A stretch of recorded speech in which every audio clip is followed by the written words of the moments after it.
वो पूछ रहे हैं कुछ और, उन्हें कुछ और बताया जा रहा है। देखिए ये गलत है, उन्हें क्यों उलझाया जा रहा है? बता कि उनको खुद ही उन ही पे गलत होने का मुकदमा चलाया जा रहा है। जल्लाद भी उनकी तरफदारी में बोल उठा, हुक्म है तामील होगी, मगर इन्हें बिला वजह सूली चढ़ाया जा रहा है। तंज मत कीजिए, वो आएंगे, बस उनकी सवारी को सजाया जा रहा है। हमें तो किसी को मरने के बाद भी हक नहीं जलाने का। उस्मान, ये जिंदा लोगों को क्यों यूं जलाया जा रहा है?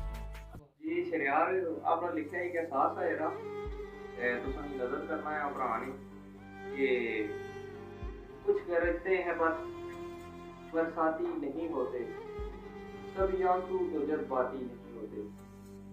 कुछ को मार दिया जाता है ये मोहब्बतें ये नफरतें, उस्मान मरने वाले सभी मरे आसाती नहीं होते।